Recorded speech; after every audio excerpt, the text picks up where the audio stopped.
Very good afternoon to all of you. Welcome back in a series of lectures, building, planning, and design. Okay, uh, already we have finished unit number one. We are going to start unit number two, but before going to start unit number two, whatever basic things are there or whatever basic terms are there which will be applicable in a building planning, maybe for residential building or maybe for public building.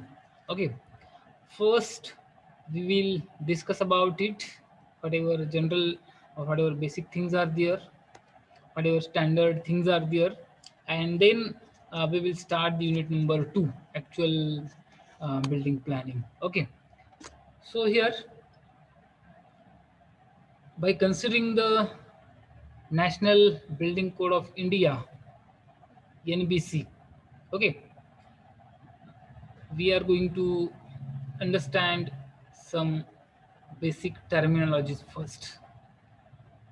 Here, as per the NBC, they have given here various terminologies. In that, first one is accessory use. Any use of the premises subordinate to the principal use and customarily incidental to the principal use is nothing but the accessory use. Okay, here whatever any subordinate premises of use, okay, to the principal use and customarily incidental to the principal use is nothing but the accessory use. Okay, generally we are calling accessories means various parts uh, are there. Okay, if we take an example such as mobile, okay, or laptop, it have so many accessories are there. Okay, different वेगवेगळे part जे आहेत ते मिळतील आपल्याला, त्याला काय म्हणते आपण, एखाद्या गोष्टीच्या त्या ॲसेसरीज. ओके, तसंच बिल्डिंगमध्ये पण एक प्रिन्सिपल ठराविक काहीतरी बिल्डिंग असणार आहे, त्याच्यामध्ये वेगवेगळे पार्ट्स असणार आहेत, ते यूज करतोय आपण, त्याला काय म्हणतोय, accessory use. Okay, alteration. Alteration is nothing but a change from any type of occupancy to another, or a structural change such as addition to the area or height, or the removal of the part of the building, or any change to the structure such as the construction of, cutting into, or removal of any wall, partition, column, beam, joist, floor, or other support, or a change to or closing of any required means of ingress or egress, or a change to the fixture of or equipments is nothing but the alteration. Alteration कशाला म्हणतोय आपण, जी एक काहीतरी ठराविक गोष्ट आहे त्याच्यामध्ये काहीतरी ठराविक चेंजेस केलेले आहेत. मग मे बी त्याच्यामध्ये नंबर ऑफ रूम्स आहेत, त्या number of rooms may be vary केले असतील, म्हणजे त्याचे डायमेन्शन जे आहे ते चेंज केले असतील, त्याच्यामध्ये काहीतरी व्हॅरिएशन केलेलं असेल, म्हणजे एखादी वॉल जी आहे ती वॉल एका पोझिशनवरनं दुसऱ्या पोझिशनला केलेली असेल किंवा रिमूव्ह केलेली असेल, किंवा अजून काहीतरी त्याच्यामध्ये फ्लोर वगैरे असेल, जॉईस्ट बीम असेल, पार्टिशन वॉल असेल, हे काहीतरी रिमूव्ह केलेलं असेल किंवा तिथं ऍड केलेलं असेल, त्याला काय म्हणतोय आपण, अल्ट्रेशन. म्हणजे तिथं चेंज केलेलं आहे काहीतरी ठराविक, त्याला अल्ट्रेशन म्हणतोय. Okay, then next term is there, that is nothing but the building. Any structure for whatsoever purpose and of whatsoever material constructed, and every part thereof, whether used as a human habitation or not, and includes foundation, plinth, walls, floor, roofs, chimney, plumbing, and building services, fixed platforms, verandas, balcony, cornice, or projection, part of a building, or any affixed thereto, or any wall enclosing or intended to enclose any land or space, and science and outdoor display structure is nothing but the building. Building कशाला म्हणायचं? कुठल्याही पर्पजसाठी कुठल्याही मटेरियलचा use करून construct केलेलं. Okay, जी काही human हॅबिटेशन्स आहेत. Okay, त्याच्यामध्ये मग नंतर पुन्हा वेगवेगळे एलिमेंट्स असतील. कुठले कुठले एलिमेंट्स येणार आहेत? फाउंडेशन असेल, प्लिंथ असेल, wall, floor, roof, chimney, plumbing आणि बिल्डिंग सर्व्हिसेस असतील किंवा फिक्स्ड प्लॅटफॉर्म्स असतील, वरांडा असेल, balcony, cornice or projections. Okay, of a building or any fixed thereto any walls enclosing किंवा एखादा एनक्लोज्ड सरफेस असेल, त्याला काय म्हणतोय आपण? बिल्डिंग म्हणतोय. कुठल्याही पर्पजसाठी कन्स्ट्रक्ट केलेला असेल किंवा कुठल्या पण मटेरियलचा यूज करून कन्स्ट्रक्ट केलेला असेल, त्याला काय म्हणतोय आपण? बिल्डिंग म्हणतोय. Okay, tent oblique shamianas, tarpaulin, shelters, etc., erected for temporary and ceremonial occasions with the permission of the authority shall not be considered as a building. तंबू ठोकणे किंवा शामियाना मारणे किंवा एखादं टेम्पररी शेल्टर तयार करणे on the occasion of ceremony. Okay, हे जे काय आहे त्याला आपण बिल्डिंग म्हणता येणार. हे जे काय आहे त्यांना बिल्डिंग म्हणता येणार नाही आपल्याला. ओके, एक परमनंट किंवा फिक्स्ड स्ट्रक्चर पाहिजे, त्याला आपण काय म्हणतोय? बिल्डिंग म्हणतोय. Okay, building height of the vertical distance measured in the case of flat roof from the average level of the ground around and contiguous to the building or as decided by the authority to the terrace of last livable floor of the building adjacent to the external walls is nothing but the uh, building height. Okay, building height कशाला म्हणतोय आपण? तर जी काय vertical distance major केलेला आहे कुठून बाबा? Average ground लेवलपासून. Okay, ते मग आपल्या लिव्हेबल फ्लोअरपर्यंत, त्याला काय म्हणतोय? तर बिल्डिंग हाईट म्हणतोय. Okay, next term is there, that is nothing but the building line. Okay, the line up to which the plinth of a building adjoining a street or an extension of a street or on a future street may lawfully extend, that line is nothing but the building line. It includes the lines prescribed, if any, in any scheme. The building line may change from time to time as decided by the authority. Building line कशाला म्हणतोय आपण? जी काय line आहे त्याच्यापर्यंत आपली बिल्डिंगची plinth जी काय आहे ते आपण किंवा बिल्डिंगचा पार्ट जो आहे तो आपण कन्स्ट्रक्ट करू शकतो. ओके, टुवर्ड्स स्ट्रीट्स किंवा रोड साईडला. आणि तो जो काही रिमेनिंग राहिलेला पार्ट जो आहे किंवा फ्रंट स्पेस जो आहे तो आपण कशासाठी लेफ्ट करतोय? तर इन फ्युचरमध्ये जर काय समजा रोडचं वायडनिंग असेल किंवा एक्सपान्शन असेल तर ते एक्सपान्शन जे आहे ते आपल्या बिल्डिंग लाईनपर्यंत त्या रोडचं एक्सपान्शन होऊ शकते. ओके, आणि हे जे काही लाईन बिल्डिंग लाईन जे आहेत हे व्हॅरी होत जाते. जसं की आपण बघितलं की बाबा आपल्या फ्रंटेजचा रोडचं विड्थ जे आहे त्याच्यानुसार आपल्या बिल्डिंग लाईन फ्रंटेज डिस्टन्स जे आहे ते व्हॅरी होत आहे. त्याप्रमाणे जर काय समजा इन फ्युचर केसमध्ये आता समजा 4 मीटरचा किंवा 7 मीटरचा रस्ता आहे, नंतर पुन्हा 9 मीटरचा झाला तर त्याच्यानंतर पुन्हा फ्रंटेज जे आहे ते नंतर पुन्हा व्हॅरी होत जाते. ओके, फ्रंट साईडनी रोडच्या किती आपल्याला स्पेस सोडायचा किंवा ओपन स्पेस ठेवायचा. Okay, then conversion is nothing but the change of occupancy or premises to any occupancy or use requiring additional occupancy permit. Convergence म्हणजे काय की बाबा जर काय आपल्या ऑक्युपन्सीमध्ये चेंज करायचं असेल, ओके, किंवा जे काय प्रिमायसेस आहेत ऑक्युपन्सीज, ओके, किंवा आपल्याला ॲडिशनल ऑक्युपन्सी परमिट जर काय पाहिजे असेल तर त्याला काय म्हणायचं? कॉन्व्हर्जन म्हणायचं. Okay, Development with grammatical variations means the carrying out of building, engineering, mining, or other operations in or over or under land or water, or in the use of any building or land, and includes redevelopment and layout and subdivision of any land and to develop shall be constructed accordingly. Development म्हणजेच काय, may be एखादी नवीन construction असेल किंवा एखादं जुनं आहे परंतु त्याच्यामध्ये रिडेव्हलपमेंट करायचं असेल. ओके, ते जे काही ऑपरेशन आहे त्याच्यामध्ये मग मे बी मायनिंगचं असेल, इंजिनिअरिंग असेल, रिलेटेड टू द बिल्डिंग असेल. ओके, हे काय मग ओव्हर लँडवरती असेल किंवा मग पाण्यामधलं असेल, त्याला काय म्हणतोय तर आपण जे काही कन्स्ट्रक्शन करतोय त्याला डेव्हलपमेंट म्हणतोय. Okay, according to the NBC.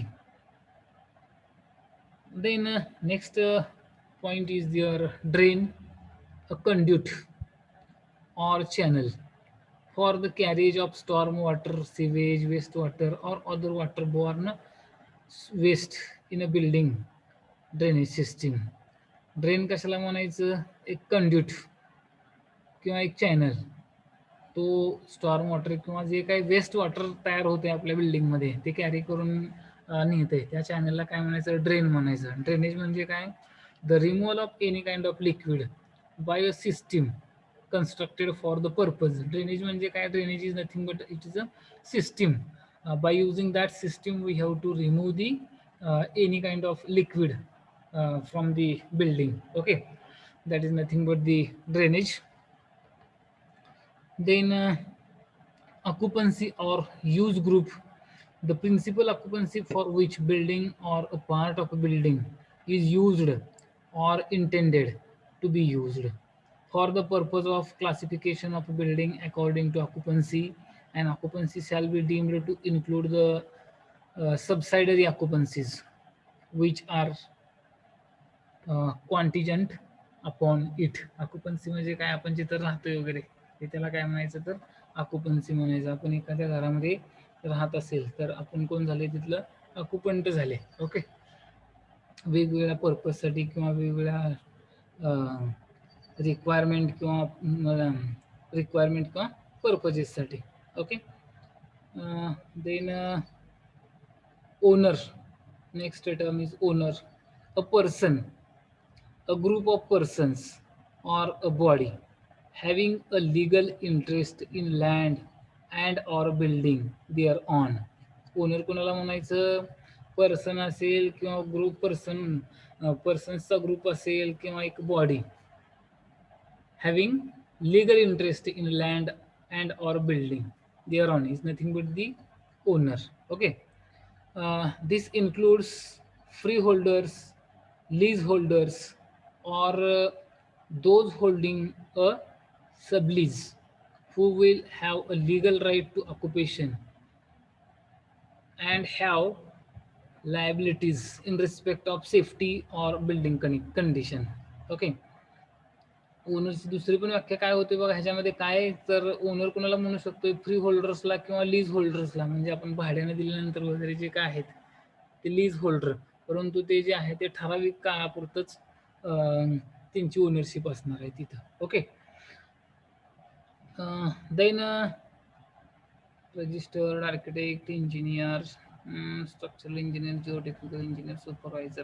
हां, we will see afterwards role of each and every one. Okay, आर्किटेक्टचा रोल काय आहे, इंजिनियरचा काय आहे, स्ट्रक्चरल इंजिनियरचा काय आहे, जिओ टेक्निकल इंजिनियरचा काय आहे, सुपरवायझरचा रोल काय आहे. ओके, किंवा टाउन प्लॅनर, लँडस्केप किंवा अर्बन डिझायनर, ह्या प्रत्येकाचा रोल वेगवेगळे जे आहेत ते काय काय ते आपण बघूया नंतर पुन्हा. Okay, I think they have mentioned in annexure A, road line 2.25 2.27. हां, we will go there.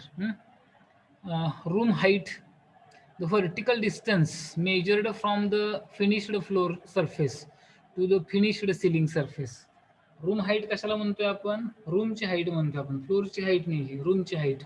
रूमची हाईट कशाला म्हणतोय तर हे जे काय आहे ते व्हर्टिकल डिस्टन्स कुठून, from the finished floor surface, जी काय आपण फरशी वगैरे बसवतो त्याच्या टॉप सरफेस पासून ते फिनिश्ड सिलिंग सरफेस पर्यंत, म्हणजे जे काय टॉपचा सिलिंग सरफेस आहे तिथपर्यंत काय तर आपण रूम हाईट म्हणतो, जे काय व्हर्टिकल डिस्टन्स आहे.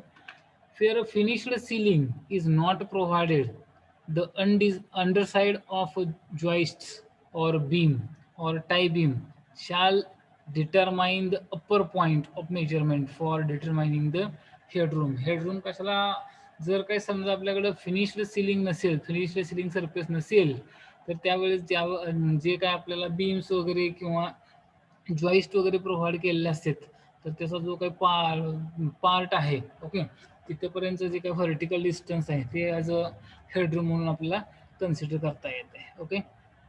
सँक्शनड प्लॅन, जो काय आपण प्लॅन तयार करतोय सँक्शनड प्लॅन म्हणतो. कशाला म्हणायचं सँक्शनड प्लॅन?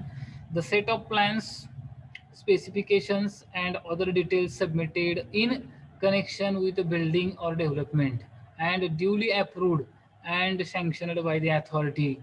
जे काय आपण नंबर ऑफ प्लॅन्सचा सेट वगैरे, त्याच्याबरोबर त्याची स्पेसिफिकेशन्स किंवा त्याचे जे काही डिटेल्स आहेत रिलेटेड टू द बिल्डिंग किंवा डेव्हलपमेंट, हे आपण सबमिट केल्यानंतर एखाद्या सँक्शनड अथॉरिटीकडून अप्रूव्ह करून सँक्शन करणं, त्यालाच काय म्हणायचं? त्याला सँक्शनड प्लॅन म्हणायचं. तो जो काही प्लॅन आहे त्याला सँक्शनड प्लॅन म्हणायचं. Okay. Then next thing is there service road, a road oblique lane provided at the rear or side of a plot for service purpose. एक रोडच्या आपल्या जी काही प्लॉट आहे, प्लॉटच्या साईडला, ओके, जो काय रोड असेल किंवा लेन असेल सर्व्हिस पर्पजसाठी प्रोव्हाइड केलेली, त्याला सर्व्हिस रोड म्हणायचं. Okay. Setback line, next term is setback line. Okay, a line usually parallel to the plot boundaries and laid down in each case by the authority beyond which nothing can be constructed towards the site boundaries. Okay, जी काय आपली plot boundary आहे त्या plot बाउंड्रीच्या आतमध्ये एक ठराविक अशी lines, okay, की जी की आपल्या प्लॉट बाउंड्रीजला पॅरलल राहते. ओके. आणि त्याच्यामध्ये आपण कुठल्याही प्रकारचं कन्स्ट्रक्शन वगैरे काहीही करू शकत नाही, त्याला काय म्हणायचं? सेटबॅक लाईन म्हणायचं. Okay. Site, a parcel or piece of land enclosed by definite boundaries. जर काही समजा एखादा पीस ऑफ लँड असेल, ओके, जमिनीचा तुकडा, की तो डेफिनाईट बाउंड्रीने काय केलेला आहे, तर तो स्पेसिफाईड केलेला आहे, त्याला काय म्हणायचं? किंवा इन्क्लोज केला आहे त्याला काय? प्लॉट किंवा साईट म्हणायचं. SITE साईट, SIGHT नाही, SITE साईट. ओके. और plot. Then a street, already we have seen here, or we can say road also. Any means of access, namely highway, street, lane, pathway, alley, stairway, passageway, carriageway, footway, square, place or bridge, whether uh, through fear or not, over which the public have a right of passage or access or have passed and had access uninterruptedly for a specified period, whether existing or proposed in any scheme, and includes all bunds, channels, ditches, stormwater drains, culverts, sidewalks, traffic lights, roadside trees and hedges, retaining walls, fences, barriers, and railing within the street line. Street कशाला म्हणायचं? मग त्या स्ट्रीटमध्ये सगळ्याच गोष्टी आहेत येतात. रस्ता, okay, मग त्याला वेगवेगळ्या नावाने काहीतरी संबोधलं जाऊ शकते. हायवे म्हणा किंवा स्ट्रीट म्हणा, लेन म्हणा, पाथवे, ॲले, स्टिअरवे, पॅसेजवे, कॅरेजवे, फुटवे, स्क्वेअर किंवा अजून काहीतरी म्हणा त्याला. ओके, हे या प्रकारची नावं आहेत त्याला. ही कशासाठी? तर पब्लिक ॲक्सेससाठी, पब्लिक ॲक्सेस पर्पजसाठी राहते ते. ओके. आणि ह्याच्यामध्ये काय काय इन्क्लूड राहते? बंड्स, म्हणजे जे काही बांध वगैरे घातले असतील किंवा चॅनल्स असतील, डिचेस असतील किंवा स्टॉर्म वॉटर ड्रेनेज असतील किंवा कल्वर्ट्स असतील, छोटे ब्रिज असतील, ओके, किंवा ट्रॅफिक आईसलँड असेल किंवा रोड साईड ट्रीज असतील किंवा हेजेस असतील किंवा रिटेनिंग वॉल्स किंवा fences, barriers and railing within the street line. Okay, या स्ट्रीट लाईनमध्ये असतील त्याला सगळ्याला काय म्हणतात? Street. Okay.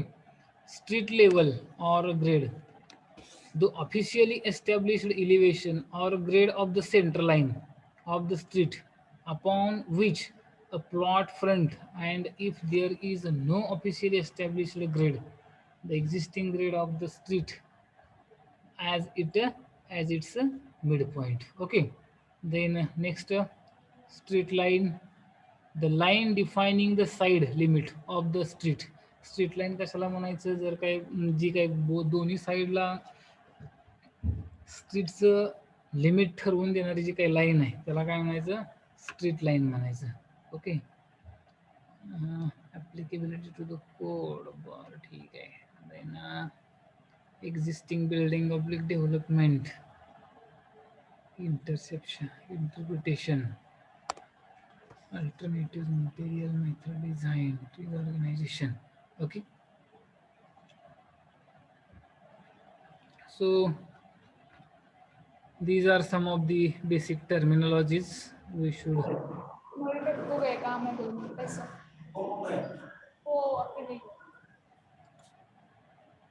Then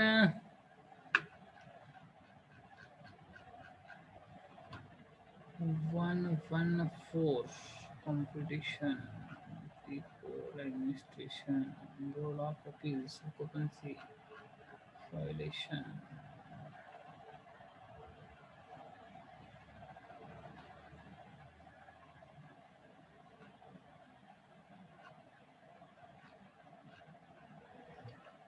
Page number 114.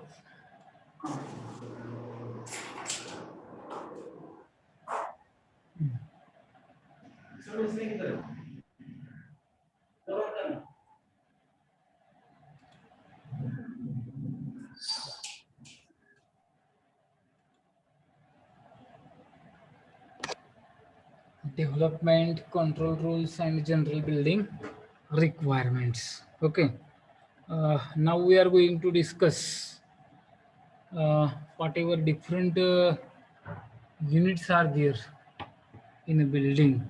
Okay, or various elements are there in a building. We are going to discuss about it here.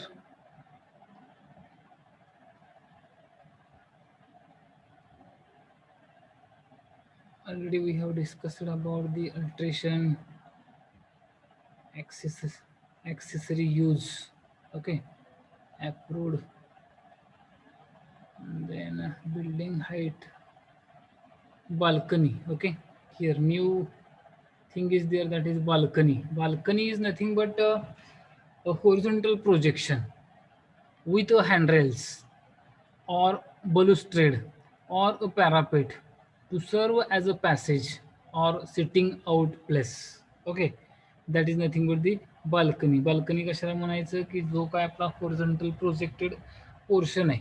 Okay, with handle त्याला provide केले असतील, बलुस्टेड असतील, किंवा मग तिथं पॅरापेट वॉलचा पॅरापेट वॉल प्रोव्हाइड केलेले असेल to serve as a passage म्हणून वापरण्याकरता किंवा बसण्याकरता तिथं, त्याला काय म्हणायचं, तो जो काय होरिझॉन्टल प्रोजेक्टेड सरफेस आहे किंवा त्यातला जो काय पार्ट आहे त्याला आपण काय म्हणतोय, तर बाल्कनी म्हणतोय. Okay, then next term is there basement.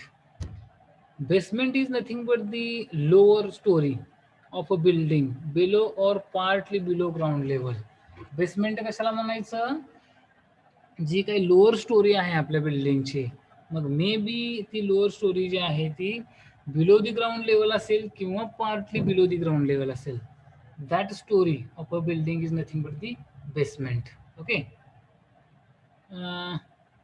Then cabin, non-residential enclosure constructed of a non-load bearing partition.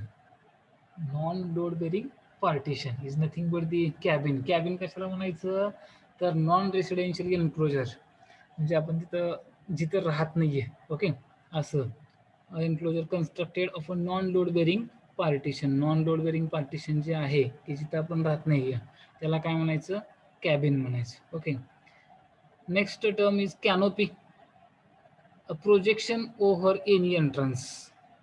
A projection over any entrance is nothing but the canopy. जी काय एंट्रन्स आहे, एंट्रन्सच्या वरती जी काय आपण प्रोजेक्शन प्रोव्हाइड करतोय त्याला काय म्हणायचं, कॅनोपी म्हणायचं. आपण कधी कधी त्याला आपण तिही पण म्हणतोय बघा, काय आपलं मराठीत काय म्हणतो रे त्याला आपण, आपला मेन एंट्रन्स असते बघा, मेन एंट्रन्स आहे पोर्च, बरोबर आहे की नाही, पोर्च म्हणतोय वरचा, पोर्चचा स्लॅब जो आहे त्याला काय म्हणतोय, canopy. Okay. Then carpet area. Carpet area,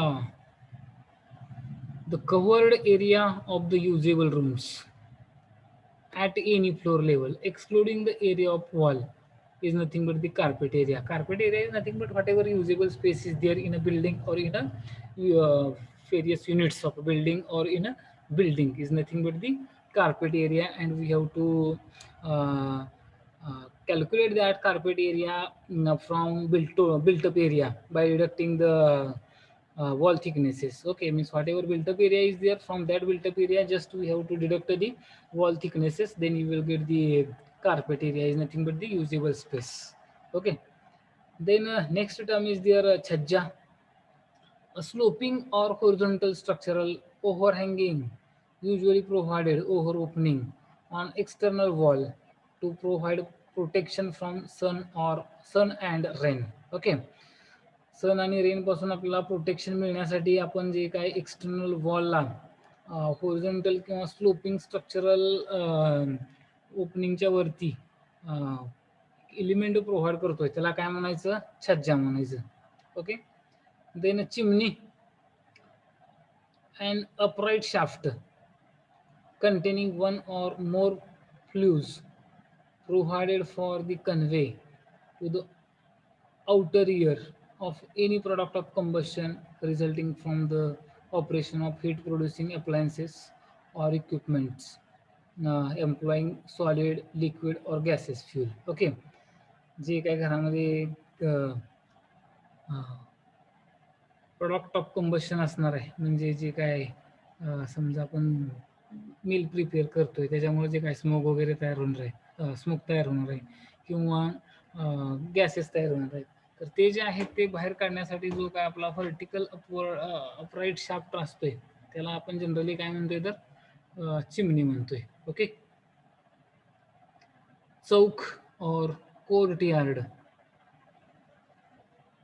Chowk or courtyard, a space permanently open to sky, enclosed fully or partially by building, and may be at ground level or any other level within or adjacent to a building. Okay. चौक कशाला म्हणतोय, जो काय permanent आपला open to sky enclosed space किंवा partially spaced आहे. Okay. बिल्डिंगच्या आतमध्ये असेल किंवा बिल्डिंगला एनक्लोज्ड असेल तर त्याला काय म्हणतोय आपण, चौक किंवा कोर्टयार्ड म्हणतोय. मग इनर चौक आणि आउटर चौक. इनर चौक म्हणजेच काय, चौक एनक्लोज्ड ऑन ऑल साइड्स, जर का बिल्डिंगच्या आतमध्ये ऑल साइडनी चौक जो आहे तो एनक्लोज केलेला असेल तर त्याला इनर चौक म्हणायचं. Chowk one of whose side is not closed, जर काय समजा एखादी साइड जी आहे ती जर काही क्लोज केलेली नसेल, तिन्ही बाजूनी क्लोज केली आणि एक बाजू जी आहे ती रिकामी आहे, तर त्याला त्या चौकला काय म्हणायचं, आउटर चौक म्हणायचं.